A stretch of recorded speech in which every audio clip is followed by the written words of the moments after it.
গত 2 বছর আগের মাহফিলগুলোতে আমি যখন স্টেজে আসতাম, জাফরি ওস্তাদ আস্তে করে কানে কানে আমাকে বলতেন, বাশার সাহেব কথাবার্তা বলিয়েন, তবে দেখেন একটু বুঝা শুনা কইেন।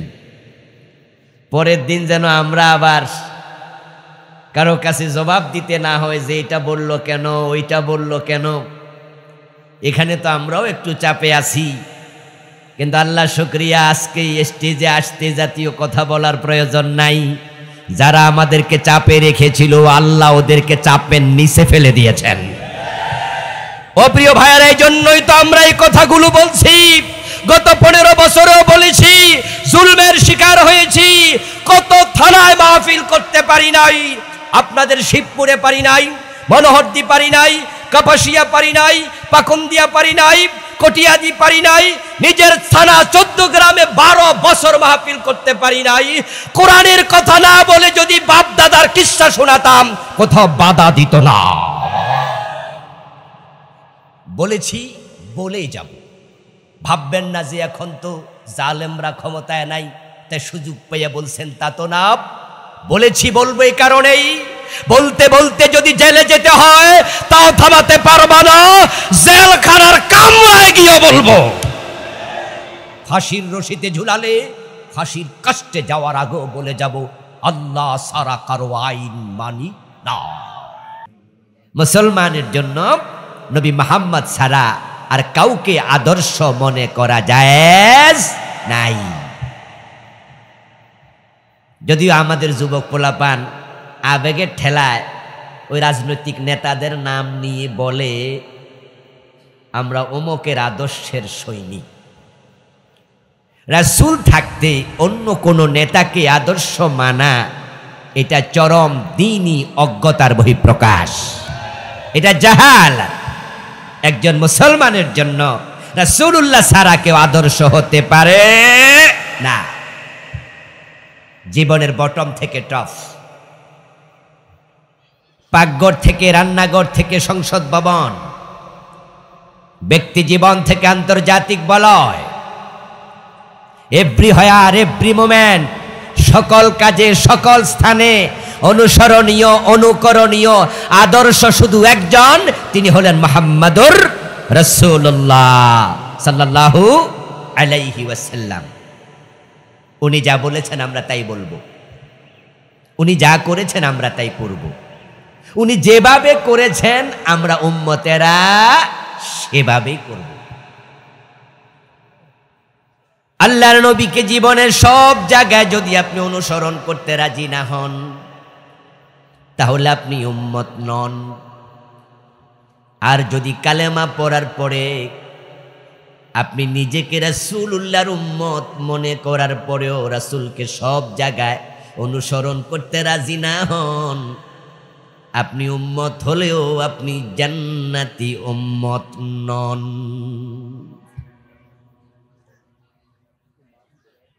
যদি কোনো ব্যক্তি নিজেকে জান্নাতি উম্মত হিসাবে সাজাতে চায়, নবী মুহাম্মাদের সাথে আল্লাহর জান্নাতে যেতে চায়, তাকে অবশ্যই রাসূলকে আদর্শ মেনে অনুসরণ করতেই। আল্লাহ তাআলা বলছেন, কুল ইন কুনতুম তুহিব্বুনাল্লাহ ফাত্তাবিউনি ইউহিব্বুকুমুল্লাহ।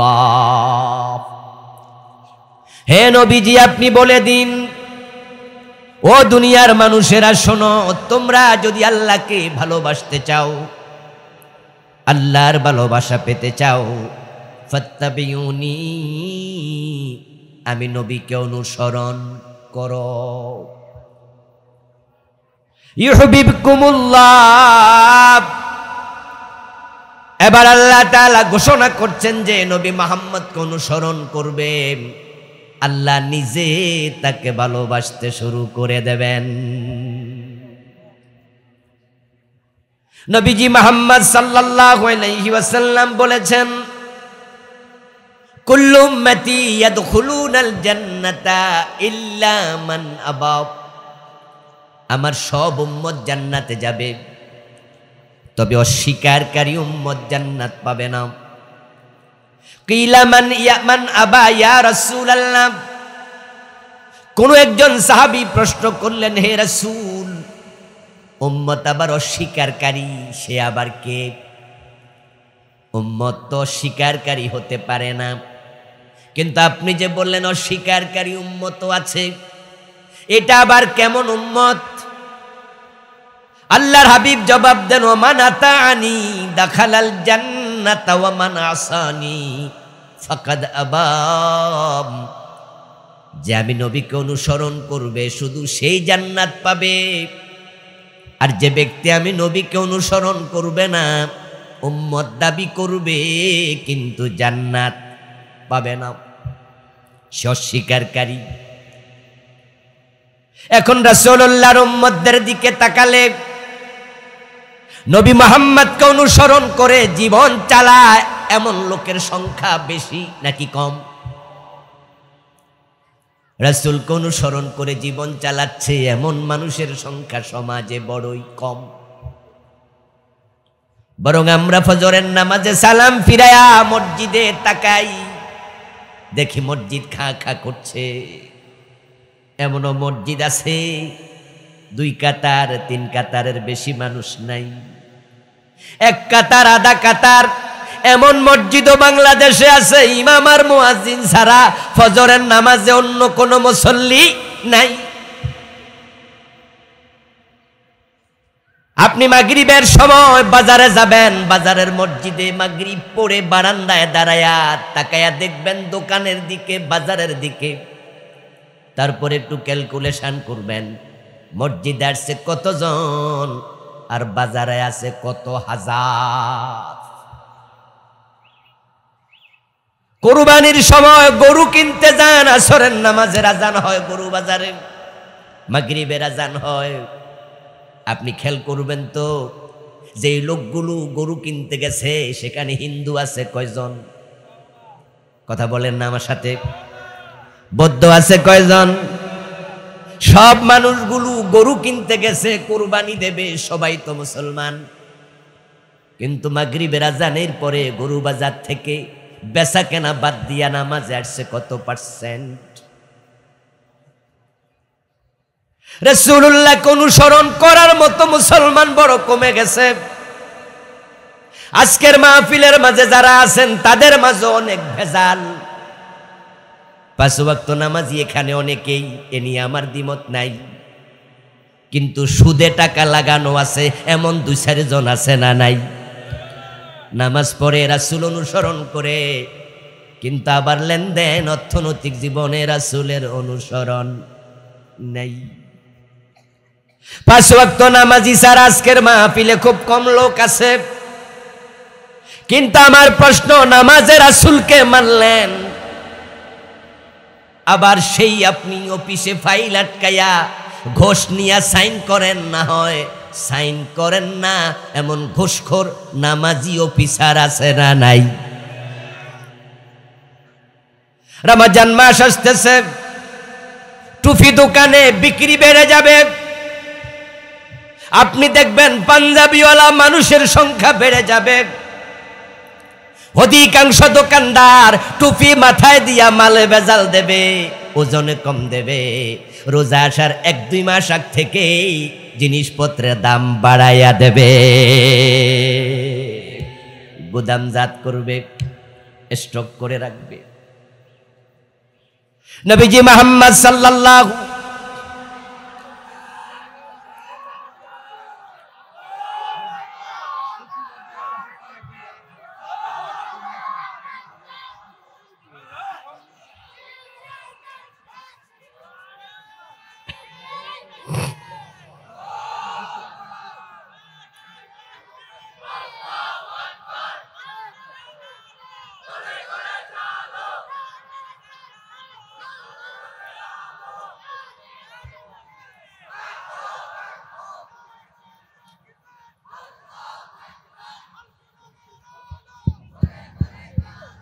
এটা জিকির করুন, লা ইলাহা ইল্লাল্লাহ, লা ইলাহা ইল্লাল্লাহ, লা ইলাহা ইল্লাল্লাহু মুহাম্মাদুর রাসূলুল্লাহ। আমার প্রিয় ভাইয়েরা, বলছিলাম রাসূলুল্লাহকে অনুসরণ না করলে জান্নাত পাওয়া যায় না।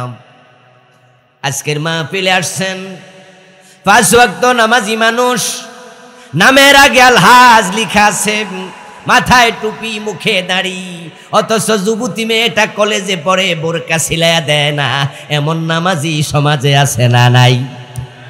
2-4 জন আজকের মাহফিল এমন বাবা আছে। রাসূলকে এক জায়গায় মানলেন, আরেক জায়গায় মানলেন না। যদি রাসূলুল্লাহ সাল্লাল্লাহু আলাইহি ওয়াসাল্লামকে সব জায়গায় মানতে রাজি না হন, আপনি প্রকৃত পক্ষে উম্মত হতে পারেন নাই। যে ব্যক্তি আল্লাহ এবং রাসূলের কথা সব জায়গায় মানতে রাজি, সেই হলো আল্লাহর গোলাম। আর যে কিছু মানে না, কিছু মানে মন মতো মানে, মন যেখানে পজিটিভ সেখানে ইসলাম মানে, মন যেখানে সায় দেয় না নেগেটিভ সেখানে ইসলাম মানে না। মন মতো ইসলাম যে মানে, সে আল্লাহর গোলাম না নফসের গোলাম। আর যারা নফসের গোলাম হয় তারা আল্লাহর জান্নাত পাবে না। তাই রাসূলুল্লাহর উম্মতের মাঝে জান্নাতি কমে গেছে। একটা সময় ছিল উম্মত যত জান্নাতি তত। যেমন সাহাবায়ে কেরামের জামাতের দিকে তাকান, সাহাবীদের মাঝে জাহান্নামী এমন একজন সাহাবীও নাই, সব সাহাবী জান্নাতি। কিন্তু ধীরে ধীরে মানুষগুলো আল্লাহ এবং তার রাসূলকে অনুসরণ করার ক্ষেত্রে এতটা শিথিল হয়ে যায়, এখন তাদের মন মতো ইসলাম তারা মানে। এজন্যই দেখবেন মসজিদে গিয়ে আল্লাহর আইন মানতে রাজি, আদালতে আল্লাহর আইন মানে না, নামাজে আল্লাহর আইন মানে, সংসদে এমপি হইয়া যখন ঢোকে তখন আল্লাহর আইনে আর দেশ চালাতে রাজি হয় না। অথচ নামাজ ফরজ করেছেন কে? এটা আওয়াজ দিয়ে বলুন, নামাজ পড়ার জন্য কে বলেছেন? কোরআনে নামাজের কথা আছে না নাই? রোজার কথা আছে না নাই? আল্লাহর আইনে দেশ চালাতে হবে এই কথাটা আছে না নাই? তিনটাই তো আল্লাহর কথা। আকিমুস সালাত, কুতিবা আলাইকুমুস সিয়াম, আলা লাহুল খালকু ওয়াল আমর, আন আকিমুদ্দিন ওয়ালা তাতাফাররাকু ফি। কুতিবা আলাইকুমুস সিয়াম বলল, রোজা ফরজ হয়ে গেল। আকিমুস সালাম, নামাজ ফরজ হয়ে গেল। তো আকিমুদ্দিন, এবার দিন কায়েম ফরজ হওয়া দরকার আছে না নাই? এক শব্দে নামাজ ফরজ হয়, ওই শব্দে দিন কায়েম কেন ফরজ হবে না? এখন নামাজের ব্যাপারে দ্বিমত করে না কোনোদিন, 5 ওয়াক্ত নামাজি, কিন্তু দিন কায়েমের কথা শুনলে চেহারা কালো হয়ে যায়। যারা দিন কায়েমের কথা বলে তাদেরকে রাজাকার মনে হয়, জঙ্গি বলে গালি দেয়, মৌলবাদী বলে টিটকারি করে, ঠিক কিনা? 5 ওয়াক্ত নামাজি মানুষ নামাজ রোজায় আল্লাহকে মানে, তাকে এমপি বানাইয়া দিলে, মন্ত্রী বানাইয়া দিলে, তখন সে আল্লাহকে আর রাজনৈতিক জীবনে মানে না। যে কিছু মানে কিছু মানে না, সুবিধাবাদ জিন্দাবাদে মুমিন থাকা যায় না।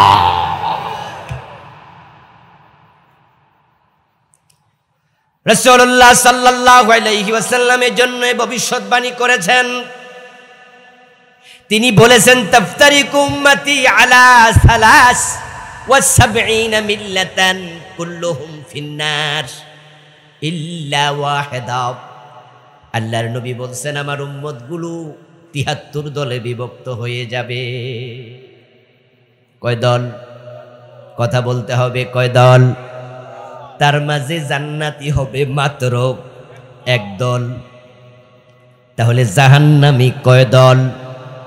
হাদিস হলো, আমার উম্মত 73 দল, জান্নাতি মাত্র 1 দল। বাকি ৭২ দল জাহান্নামী। রাসূল বলছেন তারা রাসূলেরই উম্মত। তাহলে উম্মত দাবি করলে জান্নাত পাওয়া যাবে না। উম্মতের মাঝেও তো ৭২ দল জাহান্নামী। এবার একটু আপনাদের কাছে জানবো, বলুন তো জান্নাতি উম্মতের সংখ্যা বেশি না জাহান্নামীর সংখ্যা বেশি? তাহলে আত্মসমালোচনা করা দরকার আছে না নাই? আমাদের দাখিল পরীক্ষার রেজাল্ট হয়, আলিম পরীক্ষার রেজাল্ট হয়, এসএসসি এসএসসির রেজাল্ট হয়। আপনাদের এখানেও স্কুল মাদ্রাসা আছে। এমনটা যদি হয় যে হওয়ার পরে হেডমাস্টারের হাতে রেজাল্টের কপি আসলো, এখন তো অনলাইনে চলে আসে, একটা সময় তো রেজাল্ট আসতো একবারে খামের ভিতরে ঢুকে লিখিত কাগজ নিয়ে আসতো, হেডমাস্টার সাহেব খুলতেন, প্রিন্সিপাল সাহেব খুলতেন, তারপরে কে কে পাশ করছে পড়ে শোনাতেন, অথবা নোটিশ বোর্ডের মাঝে ফিন আপ করে টানাইয়া দিতেন। আর আমরা সেখানে লাইন ধরে দাঁড়াইয়া দেখতাম। রেজাল্টের শীট এসেছে হাতে, প্রিন্সিপাল সাহেব খাম খুলেছে, খাম খুলে ওনার চেহারাটা বিষণ্ণ, চেহারাটা বেজার। পাশে বসা ভাইস প্রিন্সিপাল, সহকারী হেডমাস্টার, উনি বলতেছে প্রিন্সিপাল স্যার হুজুর কি হয়েছে? তখন এবার ছাত্ররা সামনে দাঁড়ানো, রেজাল্ট জানবে, টিচাররা পাশে চেয়ারে বসা। হেডমাস্টারের বিষণ্ণ মুখ দেখে সবাই টেনশন করছে, রেজাল্ট মনে হয় খুব একটা ভালো হয় নাই। এবার স্যার জবাব দিলেন যে আমাদের স্কুলে তো মাত্র একজন পাশ করছে।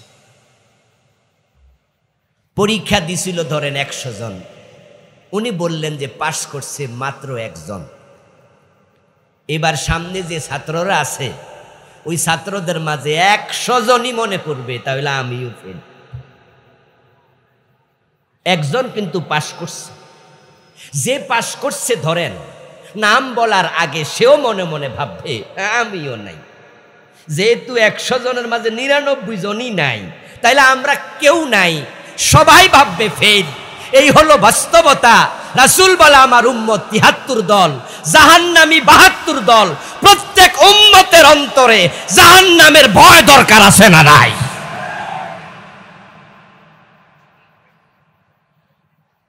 সবার মনে করা উচিত যে তাহলে তো আমারও উপায় নাই। ওসমানের মতো রাসূলুল্লাহর প্রিয় সাহাবী কবরের সামনে যখন যেতেন এমন ভাবে কান্না করতেন, হাত্তা ইয়াবুল্লা লাহিয়াতুহু, উনার দাড়ি ভিজে তারপরে চোখের পানি মাটিতে পড়ত। টেনশন করতেন, কবর জানি আমার সাথে কি আচরণ করে, আমার জানি কি উপায়। হযরত আবু বকর, হযরত হানজালা রাদিয়াল্লাহু তাআলা আনহুমা, সহিহ বুখারীতে এসেছে, দুজন রাসূলের কাছে একসাথে গিয়ে প্রশ্ন করছে, ইয়া রাসূলুল্লাহ, মুনাফিকদের তো শাস্তি খুব বেশি, আমরা কি মুনাফিক হয়ে গেছি? আবু বকর নিজেকে টেনশন করছে ইমানের নিয়ে, ইমান নিয়ে নেফাকের আশঙ্কা করছে। আবু হানজালার মতো গাসিলুল মালাইকা, যে সাহাবীকে ফেরেশতারা গোসল দিয়েছিল, ওই হানজালা রাসূলকে কানতে কানতে প্রশ্ন করে আমিও মুনাফিক হয়ে গেছি নাকি? মদিনায় কারা কারা মুনাফিক ছিল সকলের নাম নবীজি মুহাম্মদ সাল্লাল্লাহু আলাইহি ওয়াসাল্লাম একজন সাহাবীর কাছে প্রকাশ করেছেন। ওই সাহাবীর নাম হযরত হুযায়ফা ইবনুল ইয়ামান রাদিয়াল্লাহু তাআলা আনহু। হযরত হুযায়ফাকে বলা হতো সাহিবু সিররিন নবী সাল্লাল্লাহু আলাইহি ওয়াসাল্লাম, রাসূলুল্লাহর গোপন তথ্য ভান্ডার। উনি সকল মুনাফিকের নাম জানতেন। হযরত ওমরের মতো সাহাবী হযরত হুযায়ফাকে একদিন প্রশ্ন করলেন, আমি আল্লাহর কসম দিয়ে আপনাকে প্রশ্ন করছি, ওই মুনাফিকদের নামের তালিকায় ওমরের নাম আছে নাকি? ওমর তো সে মানুষ, রাসূলুল্লাহ যার ব্যাপারে বলছে লাউ কানা বাদি নবী লাকানা ওমর। কবি নজরুল বলেছেন, আজি বুঝিয়াছি কেন বলেছিলেন, শেষ পয়গম্বর মোর পর যদি নবী হতো কেউ হতো সে এক ওমর। ওমর তো সেই মানুষ যার প্রসঙ্গে রাসূলুল্লাহ বলে, ইয়া ওমর ইন্না শাইতান লা ইয়ামুরু লা ইয়াফুজ্জু বিফাজ্জিকা লাইয়া মুররু বিসিরাতিকা, ও ওমর তুমি যে রাস্তায় চলো শয়তান ভয়ে সে রাস্তায় চলে না। ওই ওমর বলতেছে হুযায়ফা ওই মুনাফিকের তালিকায় ওমরের নাম আছে নাকি?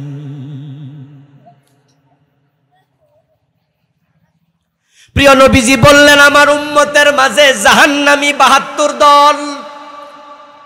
এবার আরেক সাহাবী প্রশ্ন করলেন ইয়া রাসূলুল্লাহি ওয়া মাহি, ও নবী প্রিয় নবীজি একটা দল জান্নাতি, ওই দলটা আমাদের চেনা বড় দরকার, কারণ আমরাও তো সবাই জান্নাতে যেতে চাই, ঠিক না? আমার সামনে যারা আছেন কথা বলেন, জান্নাতে যাওয়ার শখ আপনাদের আছে না নাই? আছে না নাই? হ্যাঁ, শখ আমাদের আছে। শখ থাকলে কি জান্নাতে যাওয়া যায়? এজন্য সাহাবী জিজ্ঞাসা করছে, তাহলে চিনতে হবে, জানতে হবে কোন দল জান্নাতি, ওই জান্নাতি দলে যোগ দেয়া দরকার আছে কিনা। শখ থাকলে হয় না, কাজ করতে হয়, কাজ করতে হয়। হিন্দুদেরও শখ আছে জান্নাতে যাওয়ার। এই আপনাদের নরসিংদী বাজারে এমন হিন্দু দোকানদার খুঁজে পাবেন যেই বেটা তার মরা বাবার ছবি তার দোকানের ওয়ালে ঝুলাইয়া দেখবেন নাবি বরাবর নিজ বরাবর লিখে দিছে স্বর্গীয় সত্যেন্দ্র নারায়ণ দাস, স্বর্গীয় দুলাল চন্দ্র ভৌমিক, এ জাতীয় নামের আগে স্বর্গীয় লেখা আপনারা কি দেখেছেন? এত মানুষ কথা বলে না কেন ভাইয়েরা? দেখেছেন তো? স্বর্গীয় মানে কি? জান্নাতি, বেহেশতি।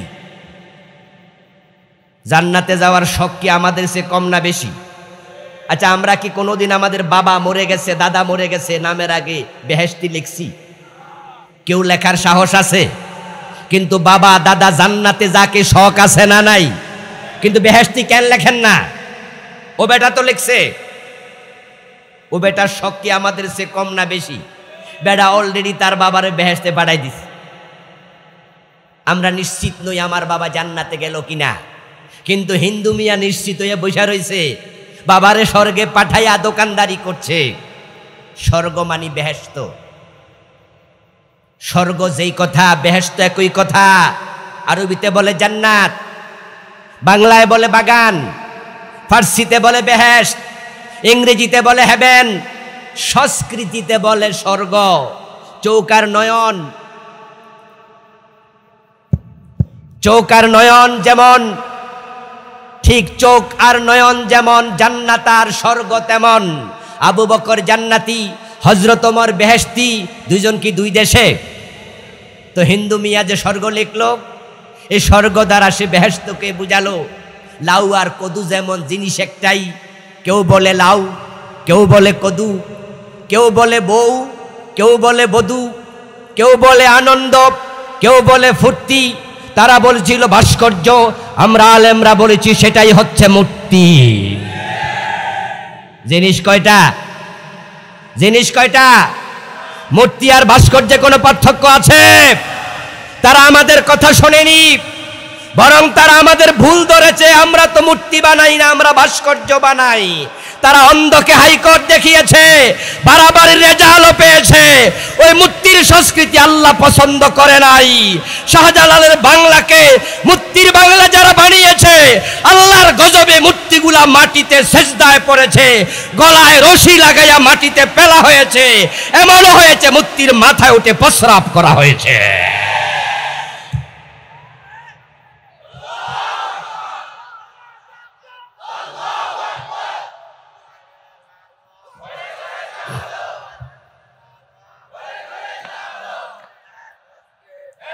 আমার প্রিয় ভাইয়েরা, রেজাল্ট ভালো হয় না বাড়াবাড়ি করলে। আল্লাহ সীমা লঙ্ঘন করাকে পছন্দ করে না।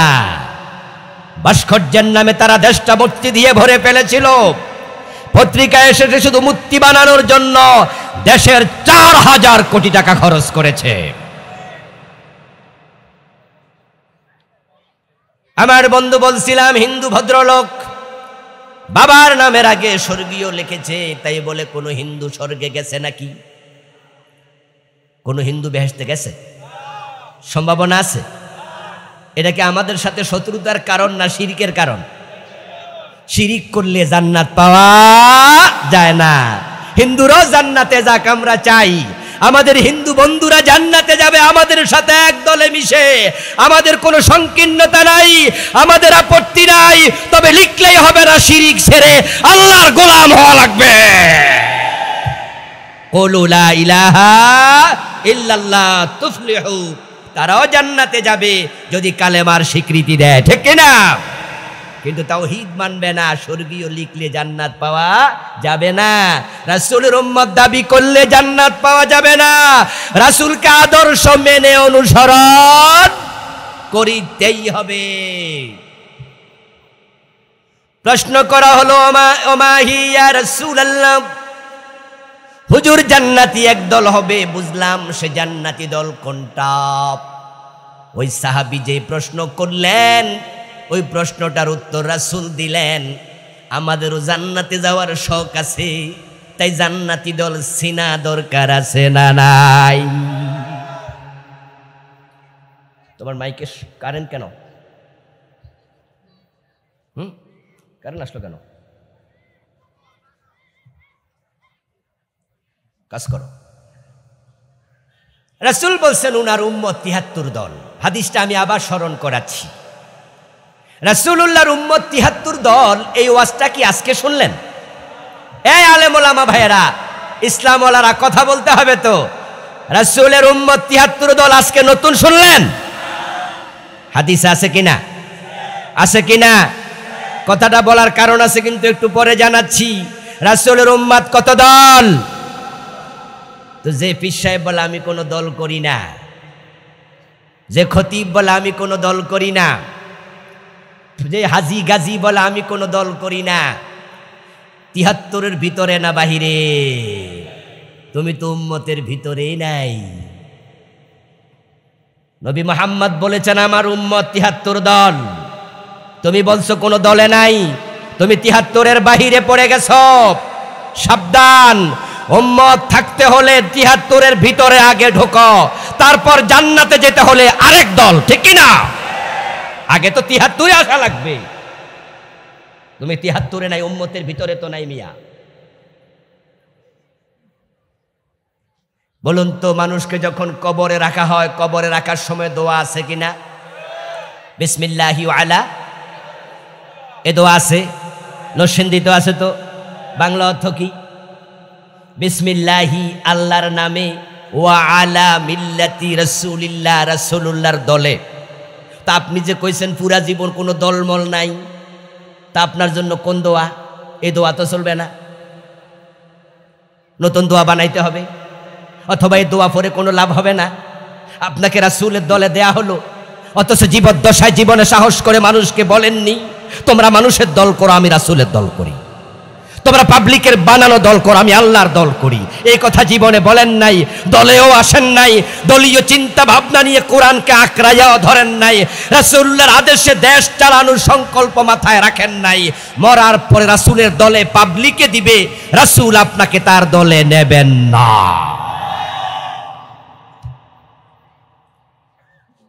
মানুষগুলো বড় সুবিধাবাদী, মানুষগুলো বড়ই একবারে স্বার্থপর। আপনি মরে দেখেন, আপনি অমুক দলের কেন্দ্রীয় নেতা, প্রেসিডিয়াম সদস্য, যে মারা যাবেন মাইক হাতে নেবে, আপনার জানাজায় হাজির হয়ে লাশ সামনে নিয়ে মানুষের কাছে বলবে এখন বক্তৃতা দেবেন অমুক দলের অমুক নেতা। আপনি ছিলেন প্রেসিডিয়াম সদস্য, হেরা আপনার সে ছোট নেতা, হেরা দলীয় পরিচয় দিছে, অমুক দলের অমুক নেতা এখন বক্তৃতা দেবে। সবাই দলীয় পরিচয় দিয়া যার যেমনে বক্তৃতা দিল, কিন্তু কবরে দেওয়ার সময় আপনাকে তাদের দলে আর রাখবে না। আপনাকে কবরে দেওয়ার সময় সবাই মিললে আরবিতে কইয়া দিব বিসমিল্লাহি ওয়া আলা মিল্লাতি রাসূলিল্লাহ, আল্লাহর নামে তোমারে কিন্তু আমাদের দলে আর নাই। এখন কার দলে? রাসূলের দলে। কারণ কি জানেন? আপনি আর ভোটার না, দলের একটা লাভ নাই। আপনার হাত তার পক্ষে আর মিছিলের জন্য উঠবে না। আপনার এই মুখ তার দলীয় মিছিলে গিয়ে অমক নেতা তমক নেতার সৈনিক এই শব্দ মুখ দিয়ে আর বের হবে না। তোমার হাত বন্ধ, চোখ বন্ধ, মুখ বন্ধ, কাজ বন্ধ, সবাই মিলে স্বার্থপরের মতো তোমাকে দল থেকে বের করে দিয়েছে। কিন্তু যেই দলে তোমারে ধাক্কা দিয়া ঢুকাইলো, জীবনে সেই দলে তুমি ছিলে না, তা নবী মুহাম্মদ তোমাকে দলে ঢুকতে দেবে না, দেবে না। হেতারাও দলে রাখলো না, রাসূলও দলে নিল না, তখন তুমি দল পরিচয়হীন, তুমি একা। এবার বলুন তো, যে লোকটাকে সবাই মিলে ধাক্কাইয়া দলে দিল রাসূলের, যারা জীবিত তারা সবাই রাসূলের দলে গেছে? জি না, উনারাও যাইব মরার পরে পাবলিক ধাক্কাই। মজা নেবেন না, মজা নিতে কথা বলছি না। যেহেতু মরার পর রাসূলের দলে যেতেই হবে, যাইতে না চাইলে পাবলিকে ধাক্কায়া তুলবে, সুতরাং আমরা মরার আগে চলে এসেছি। আমরা নবী মুহাম্মদের দল ছাড়া কোনো দল মানি না, মানি না।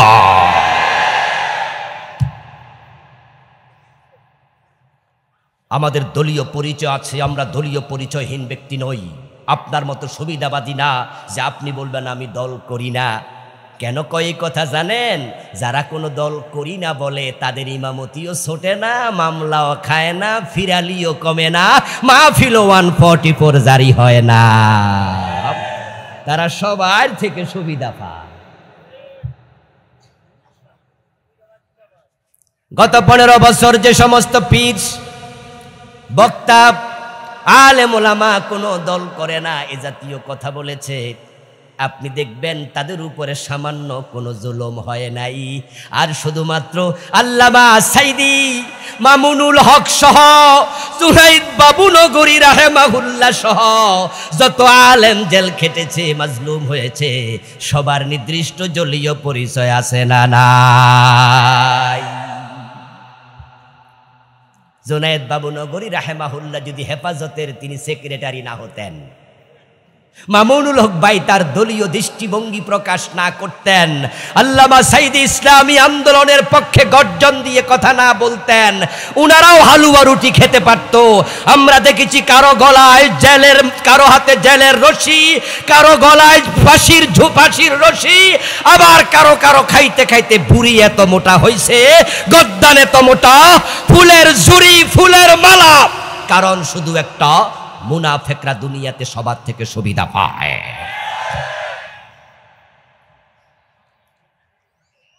আল্লাহর নবীকে প্রশ্ন করা হলো জান্নাতি দল কোনটি?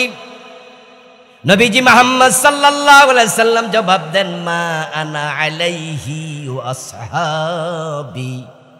জান্নাতি দল যদি চিনতে চাও শোনো, আমি নবী মুহাম্মদ এবং আমার সাহাবারা যে মত এবং পথের উপর প্রতিষ্ঠিত, তুমি যদি সেই মত সেই পথের উপর প্রতিষ্ঠিত হতে পারো, তুমিও জান্নাতি। ভাববেন না আবার নেজাম ইসলাম করলে জান্নাত, জামাত ইসলাম করলে জান্নাত, হেফাজত ইসলাম করলে জান্নাত, অমুক ইসলামী দলের কর্মী হইয়া মোছে তেল দেবে না, আমার জান্নাত ছুটায় কেরা? রাসূলুল্লাহ এটা বলেন না যে অমুক দল তমক দল, বলছেন মা আনা আলাইহি, আমি যার উপর প্রতিষ্ঠিত, ও আসহাবি, আমার সাহাবারা যার উপর প্রতিষ্ঠিত, তুমি তার উপর প্রতিষ্ঠিত হও, তুমি জান্নাতি। আর রাসূল এবং সাহাবারা ছিলেন ওহির উপর প্রতিষ্ঠিত।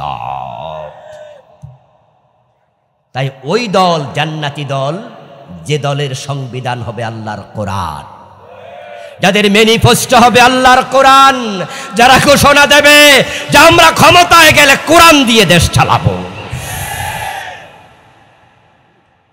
কোরআন দিয়ে দেশ চালাতে চায় এমন ইসলামী দল বাংলাদেশে আছে না নাই? আলহামদুলিল্লাহ পড়েন। এমন দল আছে না নাই?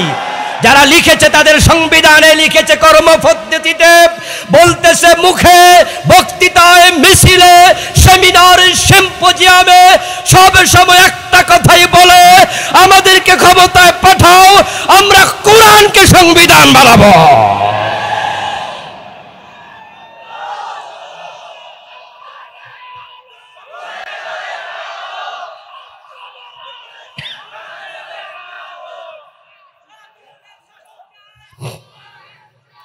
আমার প্রিয় ভাইয়েরা, 71-এ দেশ স্বাধীন হলো, 72-তে সংবিধান লেখার জন্য কমিটি বানানো হলো। ওই সংবিধান প্রণয়ন কমিটির প্রধান হলো ডক্টর কামাল হোসেন। উনি যখন সংবিধান লিখে, যেই সংবিধানে বাংলাদেশ চলছে, এই সংবিধানে আল্লাহর কোরআনের ধারাগুলো, আইনগুলো তিনি ঢুকায় নাই, তার লিখে সংবিধানে ব্রিটিশের আইন ঢুকাইছে। ওই ব্রিটিশদের আইনের ওই সংবিধান দ্বারা 54 বছর বাংলাদেশ চলছে। অথচ বাংলাদেশে আজ এই 54 বছরে কোনো ব্রিটিশ প্রধানমন্ত্রী হয়নি, কোনো ইহুদি, খ্রিস্টান, বৌদ্ধ অর্থমন্ত্রী, শিক্ষামন্ত্রী হয়নি। সব জায়গায় মুসলমান বসে আছে। প্রেসিডেন্ট মুসলমান, প্রধানমন্ত্রী মুসলমান, এমপিদের সিংহভাগ মুসলমান, মন্ত্রীদের অধিকাংশ মুসলমান। মুসলমানের দেশ, ব্রিটিশ সংবিধান, ব্রিটিশ আইনে চলতে পারে না। মুসলমান যদি বেশি হয়, সেখানে আল্লাহর কোরআনকে সংবিধান বানাতে হয়। কিন্তু সেটা হয়নি। নবীজি বললেন যে আমি এবং আমার সাহাবারা যার উপর প্রতিষ্ঠিত। এবার একটু দেখুন তো রাসূল কিসের উপর প্রতিষ্ঠিত, আল্লাহ কি বলেন। আল্লাহ তাআলা বলছেন, কুল ইন আত্তাবিউ ইল্লা মা ইউহা ইলাইয়া ইন্নী আখাফু ইন আসাইতু রাব্বি আযাবা ইয়াউমিন আযীম। হে নবী, আপনি বলুন, ও দুনিয়ার মানুষেরা শোনো, যে ওহী আমার উপর নাজিল হয়, ওই ওহী মানতে আমি নবী মুহাম্মদ বাধ্য। ওহীর বাহিরে যদি আমি চলি, আখিরাতে আযাবের ভয় আমিও করি। রাসূলের দল মানে কোরআনের দল, ওহীর দল। সাহাবীদের দল মানে কোরআনের দল, ওহীর দল। জান্নাতে যেতে হলে কোরআনের দলে আসতেই হবে। কোরআনের দলে আসো নাই, তুমি বাকি 72 দলে আছো। বাকি 72 দল জান্নাতি না জাহান্নামী? কথা বলেন, জান্নাতি না জাহান্নামী? ও প্রিয় ভাইয়েরা, এই জন্যই তো আমরা এই কথাগুলো বলছি। গত 15 বছরেও বলেছি, জুলমের শিকার হয়েছি। কত থানায় মাহফিল করতে পারি নাই, আপনাদের শিবপুরে পারি নাই, মনোহরদি পারি নাই, কাপাসিয়া পারি নাই, পাকুন্দিয়া পারি নাই, কটিয়াদি পারি নাই, নিজের থানা 14 গ্রামে 12 বছর মাহফিল করতে পারি নাই।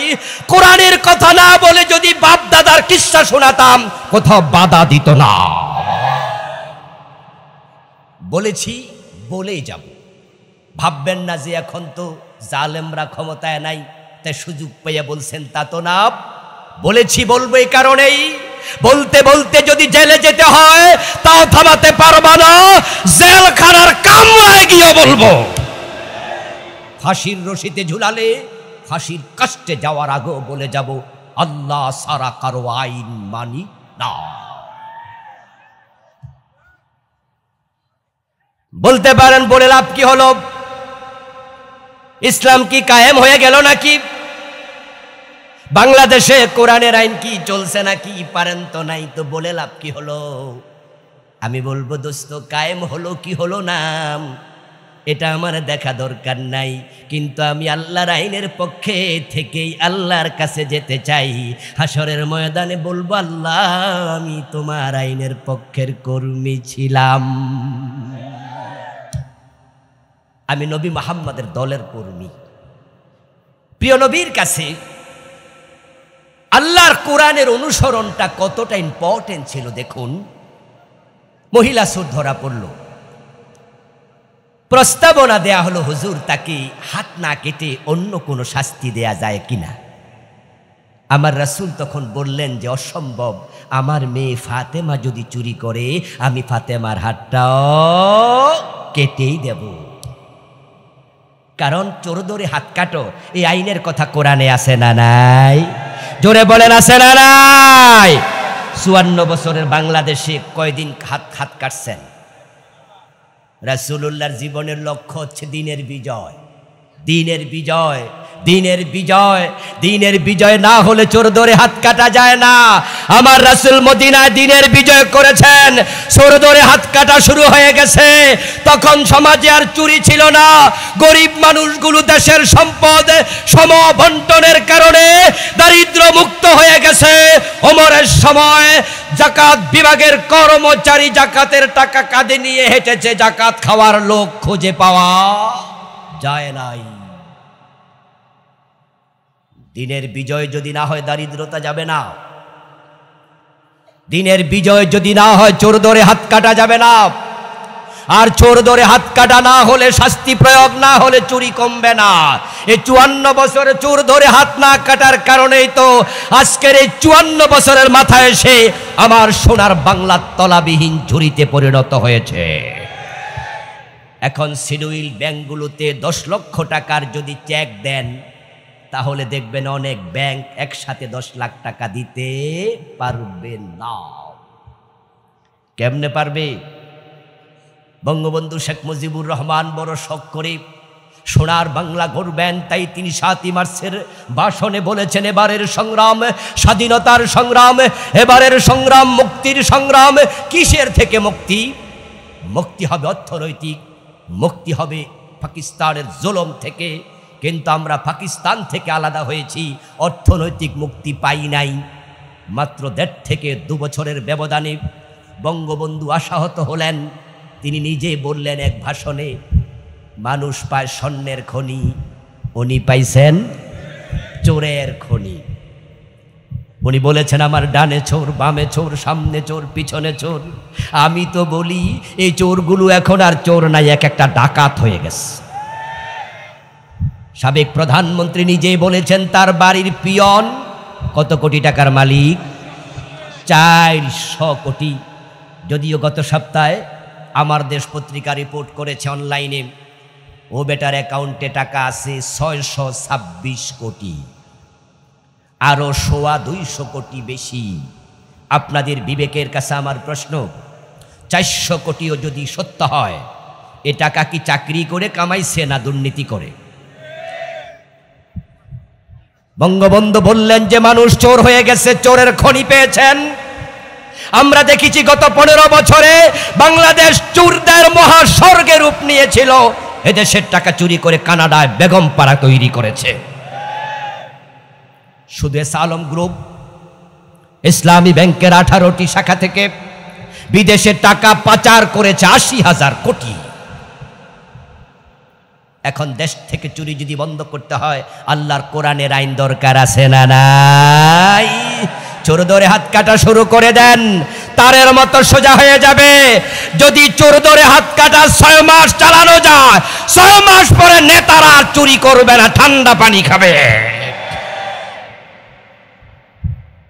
আমার রাসূলকে আল্লাহ তাআলা দিন বিজয়ের দায়িত্ব দিলেন। মক্কায় 13 বছর রাসূল চেষ্টা করলেন, কিন্তু দিন বিজয় করতে পারেন নাই। তারপরে তিনি মদিনায় হিজরত করে যখন রওনা দিলেন, এবার হিজরতের পথে রাসূলুল্লাহ দোয়া করছেন, ওয়াজআললি মিন লাদুনকা সুলতানান নাসীরা। ও আল্লাহ, তুমি আমাকে রাষ্ট্র ক্ষমতা দিয়ে সাহায্য করো। ওয়াজআললি, আমাকে দেন, মিন লাদুনকা, আপনার পক্ষ থেকে, সুলতানা, ক্ষমতা, রাষ্ট্র ক্ষমতা। রাসূল নিজে চাইলেন, আল্লাহ কোরআনের আয়াত দিলে শিখালেন। অথচ আমরা রাষ্ট্র ক্ষমতার ওয়াজ করলে আপনারা এখান থেকে মন্তব্য করেন, হুজুরদের আবার ক্ষমতা কি দরকার? হুজুররা আবার গদি চায়, হুজুররা রাজনীতি করা কি দরকার? আমার রাসূল যদি রাষ্ট্রপ্রধান হতে পারেন, আবু বকর, ওমর, ওসমান, আলী রাদিয়াল্লাহু তাআলা আনহুম যদি 30 বছর রাষ্ট্র ক্ষমতা চালাতে পারেন, আমিরে মুয়াবিয়া যদি রাসূলের সাহাবী হইয়া 20 বছর রাষ্ট্র ক্ষমতা চালাতে পারেন, আমার রাসূলের দেখানো, সাহাবাদের দেখানো পথে আল্লাহর কোরআনকে ক্ষমতায় নিয়া আলেম উলামাদের দেশ শাসন করা দরকার আছে না না?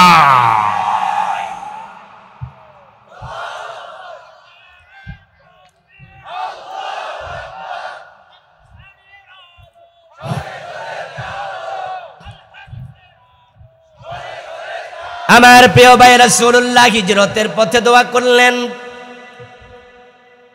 মক্কায় ইসলাম এসেছিল, মক্কায় ওহী নাজিল শুরু হলো। নবুয়তের 23 বছরের 13টা বছর মক্কায় চলে গেল। আবু বকর, ওমর, উসমান, আলী 4 জন খলিফার জন্মস্থান মক্কায়। আল আশারা আল মুবাশশারা প্রথম 10 জন বিখ্যাত সাহাবীর জন্মস্থান মক্কায়। কোরআনের মোট সূরা সংখ্যা হলো 114, তার মাঝে 86টা সূরা নাজিল হলো মক্কায়। রাসূলুল্লাহ 3 বছর সময় বেশি দিলেন মক্কায়, কিন্তু ইসলামের বিজয় হয়েছে মক্কায় না মদিনায়। আমার রাসূলের জন্ম মক্কায়, দিনের বিজয় হলো মদিনায়।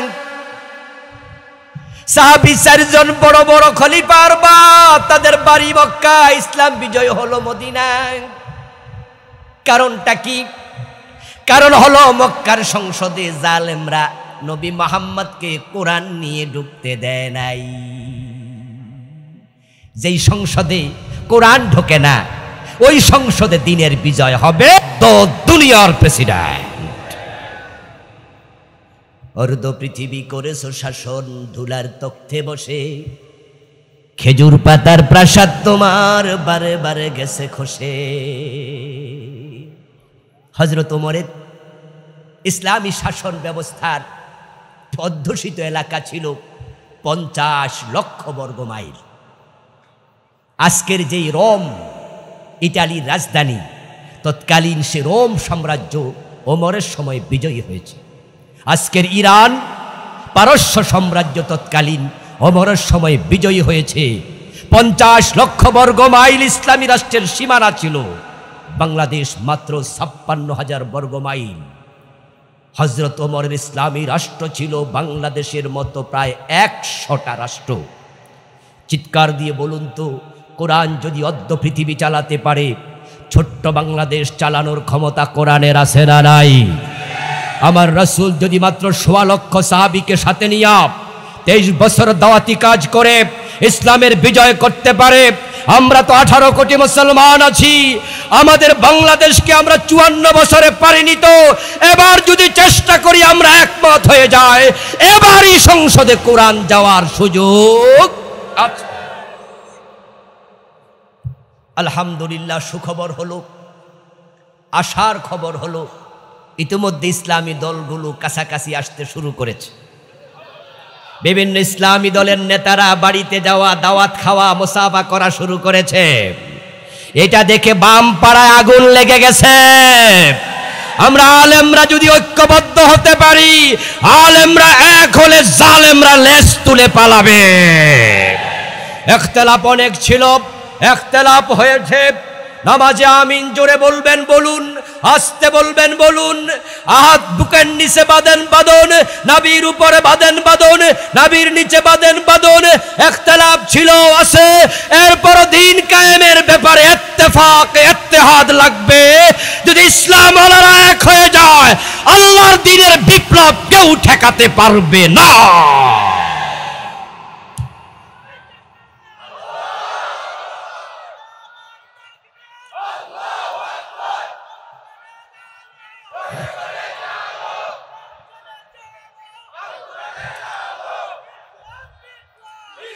আমার প্রিয় ভাইয়েরা, আল্লাহর দ্বীনকে বিজয়ী অবস্থায় দেখতে আপনারা চান কিনা?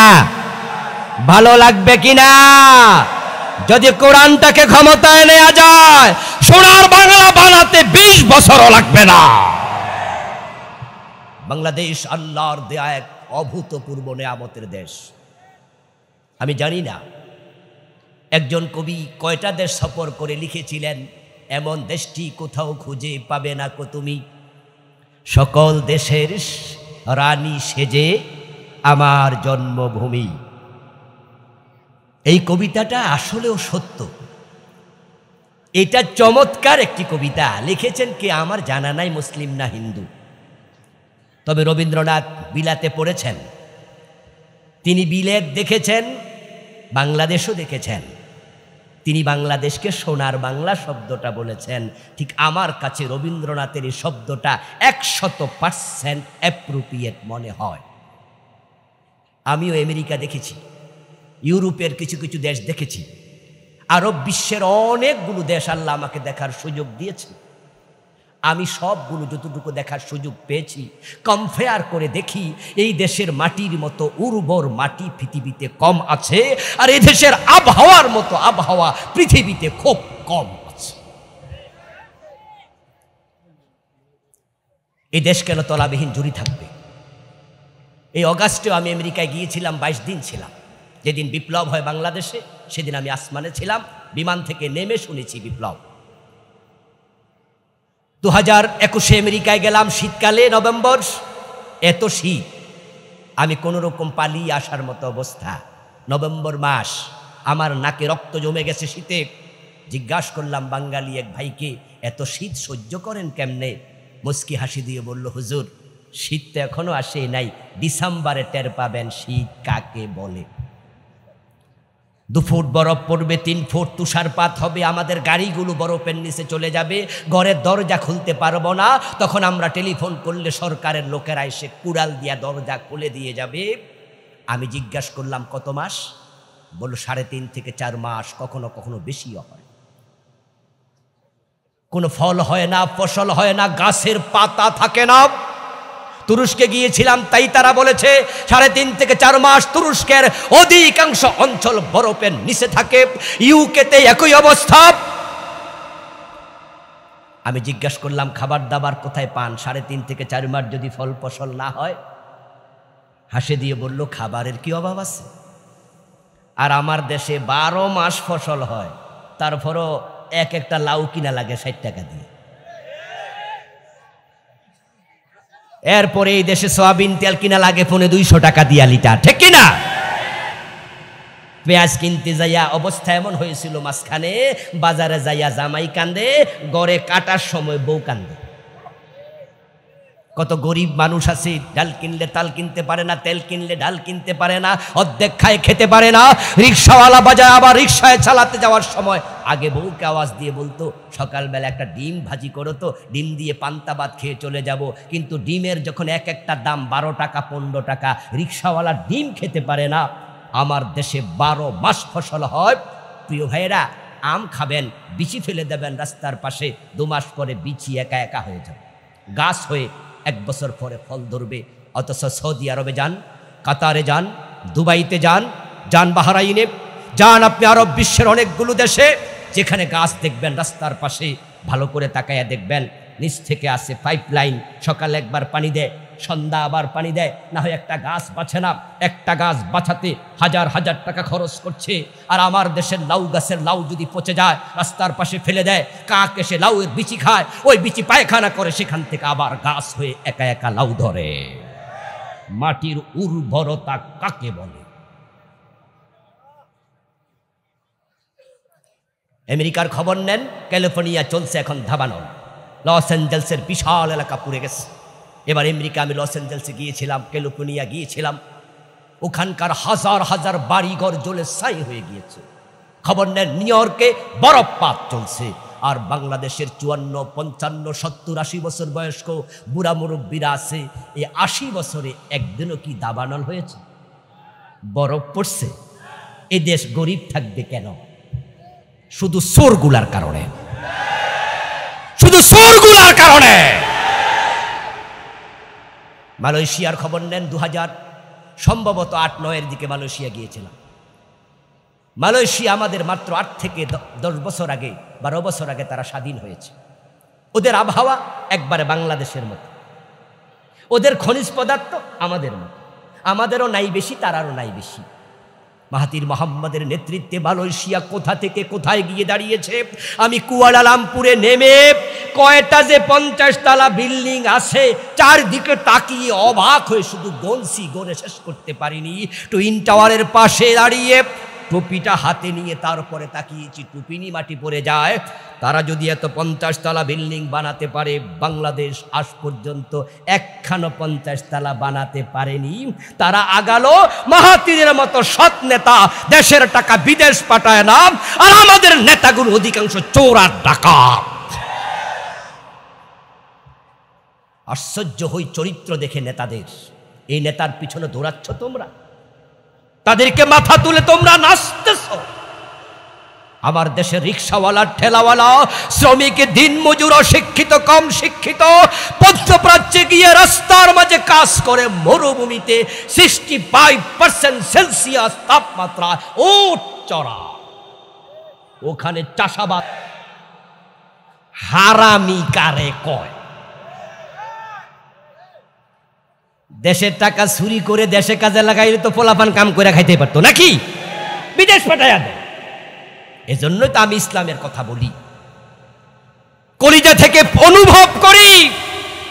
গোলাপ ফুলের আলোচনা করে লাভ নাই, গোলাপ ফুলকে দেখাতে হয়। গোলাপের পাপড়ি দেখলে চোখ জুড়াবে, গোলাপ নাকের কাছে নিলে তার গন্ধে মন জুড়াবে। গোলাপ যদি চাপ দেও, প্রক্রিয়া করো, আতর বের হবে। কিন্তু গোলাপটা যদি কলির ভিতরে থাকে, ওই কলির গোলাপ দেখলে মজা নাই, কারণ সেটা তো ফোটে নাই। ওটা নাকের কাছে নিলে গন্ধ নাই, কারণ সেটা তো ফুটে নাই। ওইটা চাপ মারলে আতর নাই, কারণ কলির ভিতরে আছে, ফুটে নাই। ইসলাম দেখো নাই, শুধু শুনেছ। ওই কোরআন মক্তব থেকে সংসদে পাঠাও, মসজিদ গিলাপ খুলে কোরআন মসজিদ থেকে সংসদে পাঠায়া দাও। আইন হইয়া যখন তামাম দেশে কোরআন ছড়িয়ে পড়বে, ইসলামের সৌন্দর্য দেখে চোখ জুড়াবে।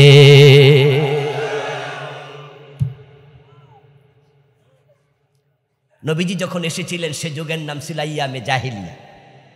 কিন্তু রাসূলুল্লাহ যখন কোরআন কায়েম করে ফেললেন, ইন্তেকালের আগে বলছেন খায়রুল কুরুনি কারনি। এখন আর জাহিলিয়াত নাই, আমার যুগ পৃথিবীর সর্বশ্রেষ্ঠ যুগ। এ কোরআন যদি জাহিলিয়াত দূর করতে পারে, নব্য জাহিলিয়াতের বাংলাকে সোনালী সোপানে নিতে হলে আল্লাহর কোরআনের আইন দরকার আছে না নাই? আসুন না দিন বিজয়ের জন্য সকলে একমত হই, একসাথ হই, দলাদলি ভুলে যাই। কারা সামনে সেটা দরকার নাই, কোন দল সামনে সেটাও দরকার নাই, কোন ব্যক্তি সামনে সেটাও দরকার নাই। আমাদেরকে ভুল বোঝা যাবে না। আমরা কোন দলকে ক্ষমতায় নিতে কথা বলি না, কোন ব্যক্তিকে ক্ষমতায় নিতে কথা বলি না। আল্লাহর কসম, আমরা আল্লাহর কোরআনকে ক্ষমতায় নিতে চাই।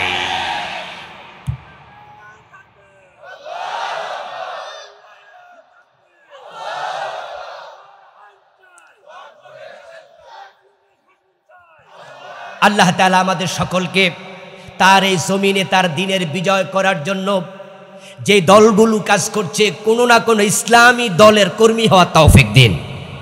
আর সব ইসলামী দল এক হয়ে যাবে। সময় সুযোগ আসতেছে, আজ না হোক কাল হবে। ইসলামওয়ালারা এক হবে, ইসলামও বিজয় হবে ইনশাআল্লাহ। আল্লাহ তুমি সে বিজয় দেখে মরার তৌফিক দাও, বলেন আমিন। এই মাহফিলটা ভবিষ্যতে হোক, সবাই চান? আগামীবার হোক, সবাই চান? কে কে চান একটু হাত তুলে দেখান তো, কষ্ট নেবেন না, 30 সেকেন্ড কষ্ট দেব। সবাই চান? বাম হাতটা নামান, ডান হাতটা প্লিজ একটু তুলে রাখেন। মাহফিল কমিটি একটু সহযোগিতা চেয়েছে। 10 মিলে করি কাজ, হার জিতে নাহি লাজ। 10 লাঠি 1 ভোজা। কিছু ভাই উঠতেছে, এই ডান হাতটা দয়া করে একটু পকেটে দিন প্লিজ। বিসমিল্লাহ, বিসমিল্লাহ। আমিও দিচ্ছি, আপনারাও দেন। 10, 20, 50, 100, 1000, যে যা পারেন, না দিয়ে যাবেন না, উঠবেন না প্লিজ। এই যে আসতেছে, সংক্ষিপ্ত দোয়া হবে, দোয়ার পরে আমরা যাব ইনশাআল্লাহ। যে যা পারেন একটু সহযোগিতা।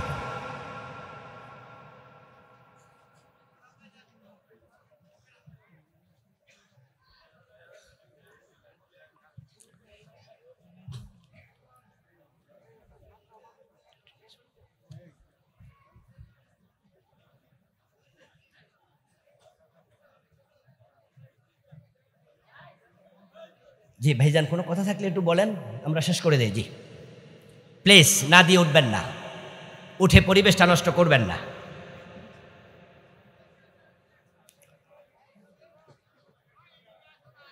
যারা ব্যাগ নিয়ে গেছেন তারা একটু তাড়াতাড়ি হাঁটুন। যারা ব্যাগ নিয়ে টাকা তুলছেন, টাকা তোলা শেষ হলে ব্যাগ নিয়ে স্টেজে চলে আসুন।